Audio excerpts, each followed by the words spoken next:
예, 화요일 묵상의 시간입니다.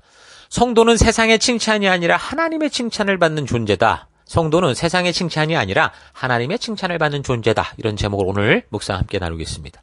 저저 우리는 민수기 6장의 그 나실인 규례의 첫 부분, 그러니까 포도주와 독주를 금하게 하시는 그 규례를 살펴보면서 성경에 나오는 이 문장과 단어만을 보고 그 내용을 이해하고 판단하기보다 그 문맥과 더 나아가서 성경 전체에 흐르고 있는 하나님의 뜻, 하나님의 성품을 근거로 하나님의 진실한 의도를 살펴가야 된다라는 걸 생각해 봤습니다. 문자 그대로 읽어가면서 충분히 이해가 되는 것들에 대해서 우리는 그대로 읽고 이해하고 하나님의 뜻대로 그렇게 알아가고 살아가면 되지만 어떤 부분들은 그냥 이해가 되는 그대로 받아들였을 때 이게 하나님의 성품과 부딪히고 우리의 양심과 부딪히고 또는 성경이 한쪽에서 이 말을 하고 다른 쪽에서는 다른 말을 하는 것처럼 느껴진다면 그건 문자 그대로 받아들여서는 안 되죠. 그 문장 속에 있는 의도, 하나님께서 그런 말씀을 하신 의도와 그 뜻을 성경 전체의 흐름, 하나님의 성품을 통해 바르게 분별하고 살펴봐야 되는 거예요. 뭐 노예제도라든가 일부 다처제라든가 동형보복법이나 형사취수제 이런 거 같은 경우, 그리고 여기 이제 술에 대한 문제도 그냥 문자 그대로 받아들이고 이해한다면 이게 좀 하나님의 성품에 부딪히거나 성경의 같은 주제로 이 말 저 말 하는 것처럼 보이기 때문에 레위기를 살피며 말했던 것처럼 레위기의 그 방법 하나하나 문자 그대로 받아들이는 게 아니라 레위기의 말씀을 통해 우리에게 전하시고자 했던 하나님의 의도를 우리가 바르게 알아야 되는 거예요. 그래야 각자 다른 시대를 살고 다른 나라를 살고 다른 문화, 다른 상황, 다른 환경 속에 살아가게 된다고 해도 누구라도 변함없는 하나님의 이 뜻대로 바른 길을 걸어갈 수 있잖아요. 그래서 나실인 규례가 마칠 때 헌신의 시기가 끝나면 하나님 앞에서 바른 의식을 드리면서 그런 의식을 마친 후부터는 포도주를 마실 수 있다라고 하는 구절도 있는데 이것도 그래요. 이 말은 구별된 자가 술을 금하다가 이제는 마음대로 먹어도 된다 이런 의도가 아니겠죠. 술을 먹지 말게 했던 의도가 있는데 이제는 먹어도 된다 이건 아니죠. 그러니까 희생 제물을 드릴 때 전제로 부어 드린 전제물과 같이 포도의 소산물들을 먹을 수 있다는 것이 나실인 규례를 주셨던 문맥의 흐름과 또한 하나님의 성품과 그리고 성경의 다른 구절에서 말씀하신 것들을 비교해 볼 때 더 바른 해석이라고 볼 수 있는 거예요. 포도는 아이가 손도 못 대겠잖아요. 처음에 엄청난 그 어떤 규례를 통해서.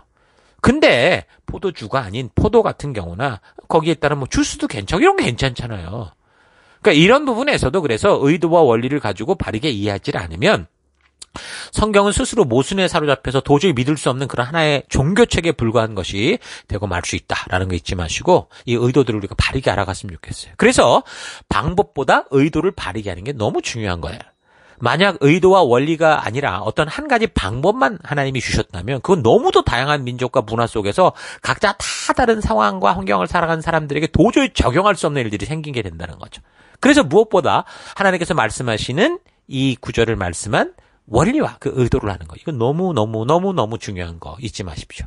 자, 이런 사실 잊지 말고 계속해서 나실인에게 요구됐던 두 번째 규례, 머리에 삭도를 대지 말라라는 거였는데 이걸 살펴보면 그 당시요, 이집트나 다른 그 여러 나라에서 이방신 제사장들이 있었는데 이런 사람들의 경우는 뭔가 다른 사람과 달라 보여야 됐기 때문에 머리를 면도해서 대머리로 만들거나 막 눈썹도 밀어버리거나 이런 일들을 했었습니다.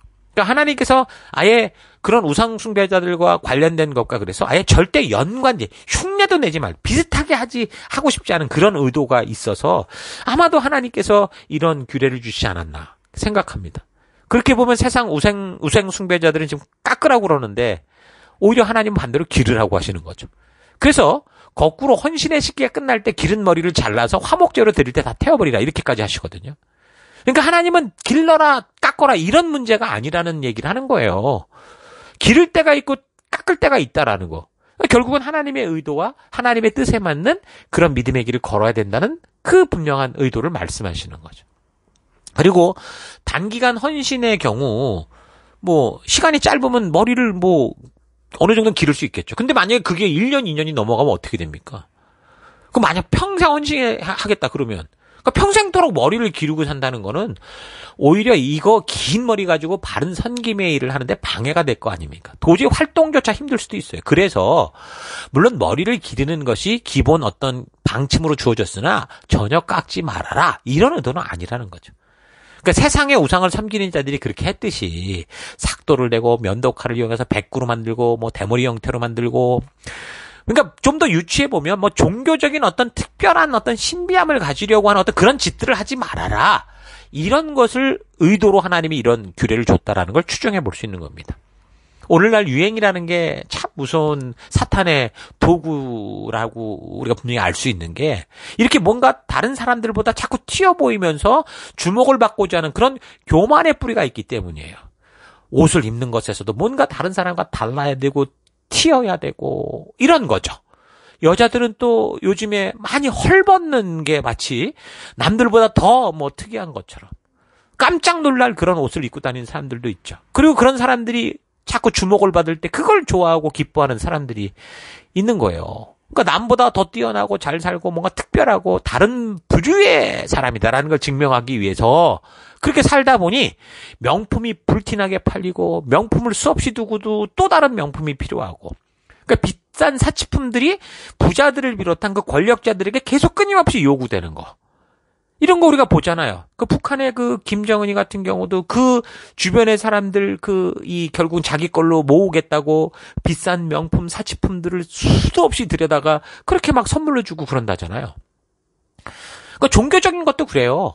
다른 종교보다 우리가 뭔가 좀 다르고 세 보이고 특별해 보이기 위해서 뭔가 자꾸 이상한 과한 짓을 하죠. 사제들의 옷도 화려하고 특이하고 비싼 고가품들이 들어간 옷과 도구들을 사용하는 걸 봅니다.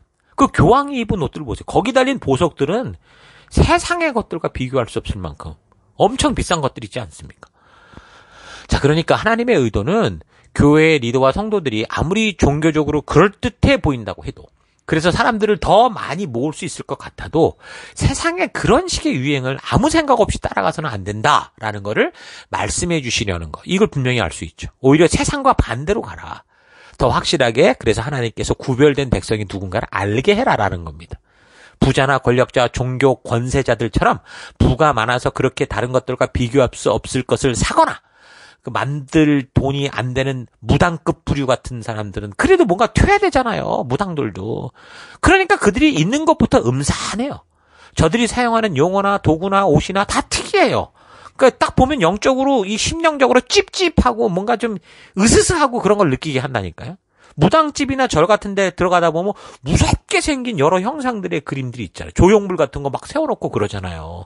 조명도 절대로 환하고 밝게 안 하잖아요.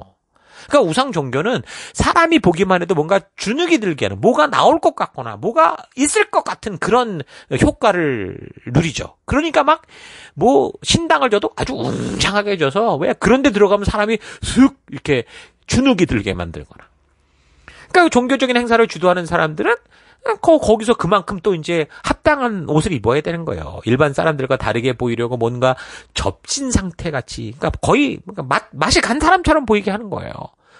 특별한 옷을 입거나 이상한 주문 같은 것들을 중얼거리거나 이상한 화장을 하거나 뭐 눈도 뭐 이상한 서클 뭐라고 해요? 뭐 그런 렌즈를 꼈는지, 아무튼 확 간 사람처럼 보여요.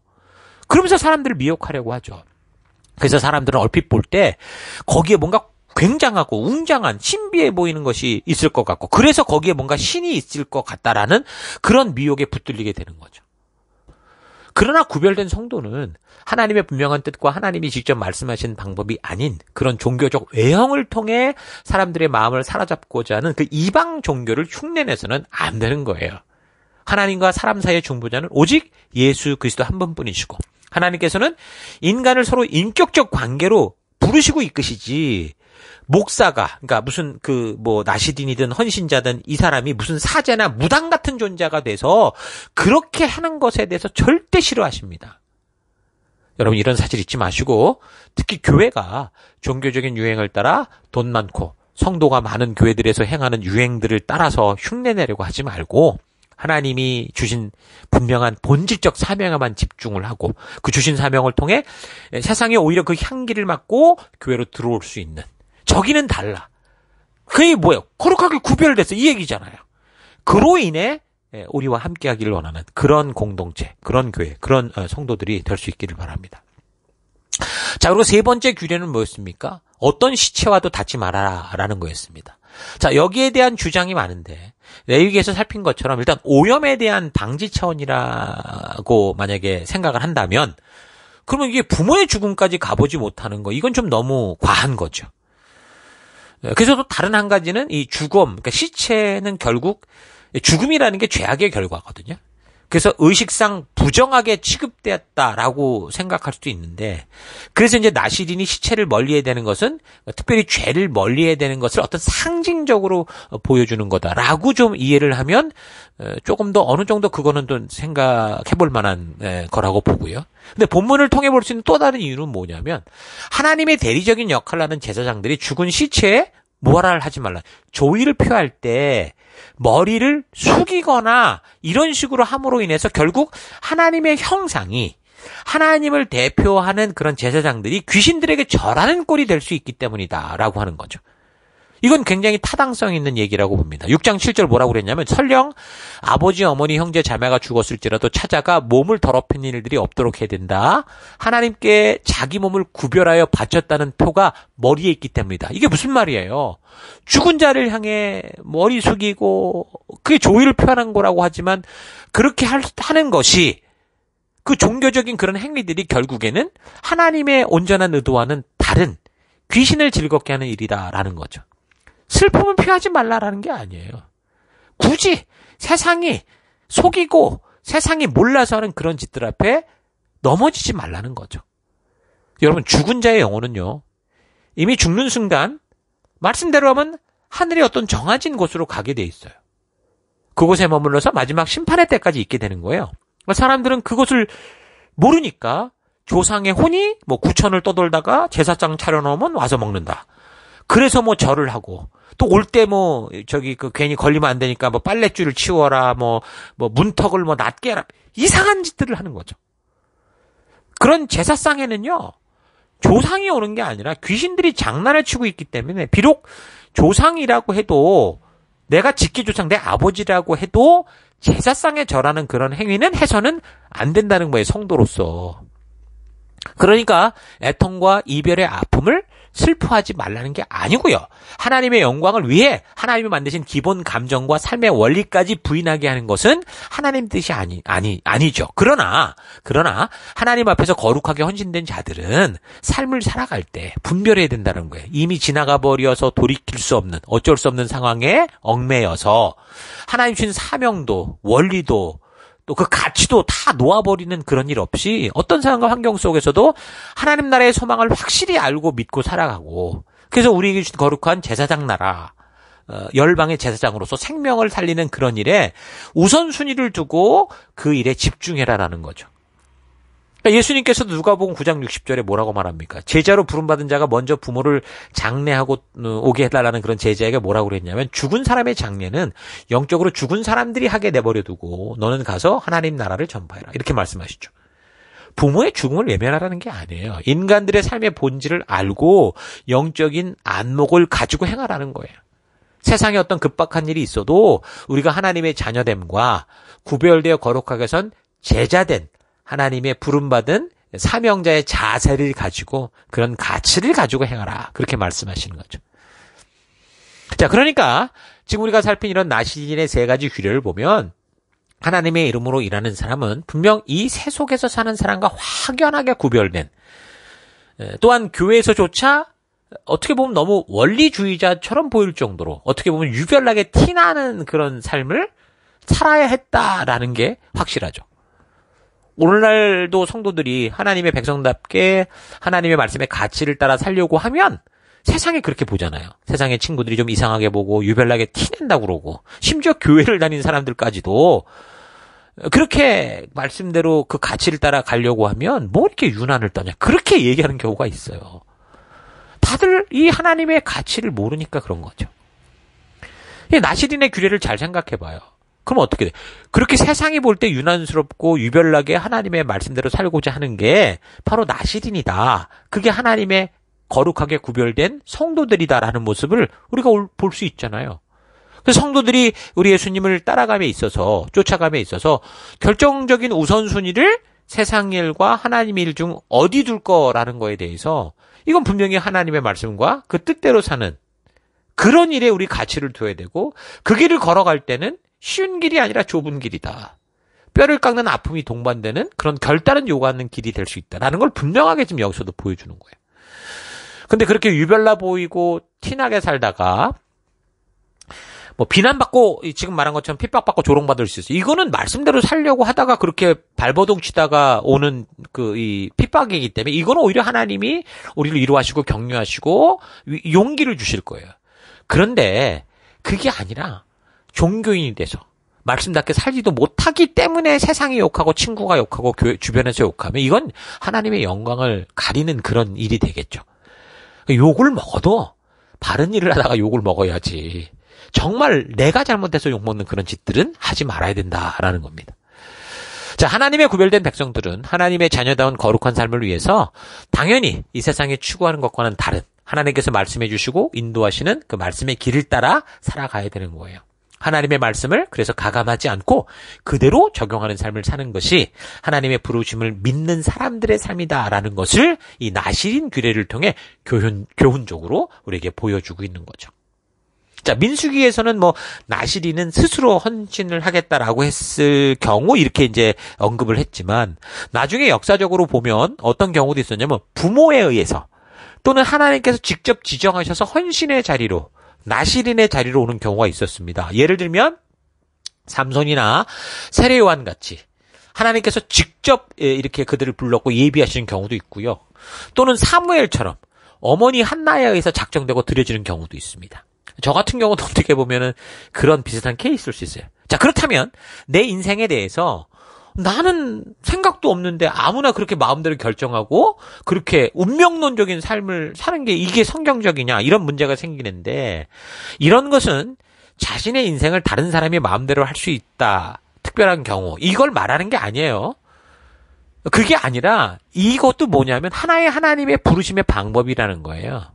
강제적으로 주어진 운명이 아니라 하나님이 이런 자리로 나를 먼저 부르신다라는 그런 부름으로 보면 되는 거예요. 그래서 그 삼손의 예를 보면 그걸 분명히 알 수 있는데 하나님이 그를 지정했고 예정해서 불렀어요. 근데 삼손은 본인의 그 순종의 의지가 없었어요. 그러니까 아무런 소용도 없는 거예요. 그러니까 삼손의 힘이 머리카락에서 나왔다고요? 아니요. 머리카락에서 나온 게 아니고 머리카락을 자르지 말라고 한 그 말씀을 순종하는 순종에서 나온 거예요. 비록 뺀질거리면서 나실인의 규례를 다 어겼거든요. 삼손이. 그래도 머리는 깎지 않았어요. 근데 어쨌든 그러다 보니 하나님이 약속하신 대로 그게 이제 그 힘이 그에게 주어졌던 거죠. 하나님은 그래도 그런 걸 가지고 기대를 가지고 그의 순종하는 부분을 통해서라도 하나님의 약속을 지켜주시고 그를 통해 그 일을 그나마 이루어 가셨던 거예요. 그래서 이런 사실을 볼 때 하나님이 우리 각자를 구원하여 거룩한 사명으로 직접 부르실 수 있으나 각 개인의 주도적인 순종과 말씀대로 믿음으로 나아가는 순종의 응답 없이는 하나님께서 일방적으로 강권적으로 뭐 역사를 해서 억지로 그 사람의 의지와도 상관없이 사명의 길, 구원의 길을 그렇게만 억지로 끌고 가지 않는다. 이건 확실하다는 거 잊지 마셔야 돼요.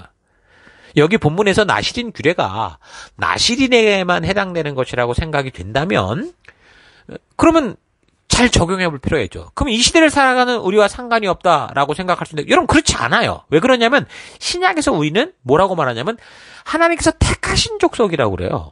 왕 같은 제사장이고 거룩한 나라고 하나님의 소유된 백성이다. 베드로전서 2장 9절에 분명히 말하죠. 그럼 택함을 받은 성도라는 건 누구예요? 하나님이 부르셨다. 초대한 백성들이다. 나실인이다. 그 말 아닙니까? 그래서 나를 구원하여 하나님 나라 백성의 자리로 초대하고 나를 불러주신 거예요. 그렇다면 우리도 이 시대의 나실인이라는 거죠. 그래서 이런 부르심을 잊지 말고 그런 하나님의 초대에 반응하고 하나님 말씀하신 가치를 따라 믿음으로 서는 결단이 필요한 거예요. 순종이 필요한 거예요. 자, 여러분 이런 사실 잊지 마시고 하나님의 부르심에 응답하여 나아가는 나실인과 같은 여러분 성도가 되어서 하나님의 진심을 열방 속에 나아가 알게 하는 그런 거룩한 제사장, 열방의 빛과 소금으로서 그런 믿음의 삶을 살아가는 여러분과 제가 됐으면 좋겠습니다.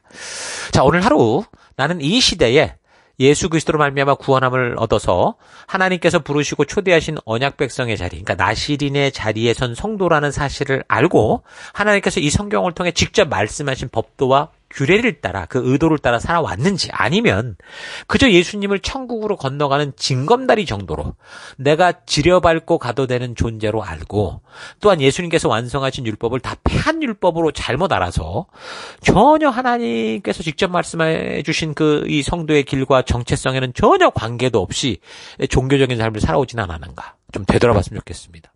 이스라엘 백성들은 이미 하나님께서 택하여 거룩하게 구별된 백성들이었는데, 굳이 이 나시린으로 헌신하는 이 사람들을 향한 규례를 통해서 구별된 거룩한 하나님 나라 제사장으로 살아가는 법도와 규례를 주신 이 하나님의 의도를 우리가 바르게 알았으면 좋겠습니다. 성도는 이 시대 속에서 하나님의 말씀대로 살고자 할 때 까다롭고 유별나게 유난을 떨며 자기가 하나님 백성이라는 사실을 티내며 사는 존재가 될 수밖에 없습니다. 그것이 정상적인 성도의 모습이에요. 그래서 이 시대 속에서 성도라고 하면서 환영받고 세상 사람들이 자기와 똑같아서 좋다 이렇게 말을 듣는다면 그거는 지금 영적인 차원에서 결코 칭찬이 아니고 아주 심각한 일인 겁니다. 그렇다고 성도가 하나님을 믿는다는 이유로 삶에서 게으르고 무지하면 또 무지하고 거만해도 된다, 이런 걸 말하는 건 아니에요. 오히려 성도는 더더욱 이 세상 속에서 성실하고 부지런하고 항상 하나님의 말씀과 세상의 지혜도 밝게 깨어 있으면서 겸손해야 돼요. 그래서 단지 우리가 하나님의 자녀이기에 지켜야 되는 것들에 타협하지 않는 확고한 줏대가 있으나 삶의 모든 부분에서 모범이 되고 다른 사람들로부터 인정받을 수 있는 그런 삶이 되어야 되는 거죠.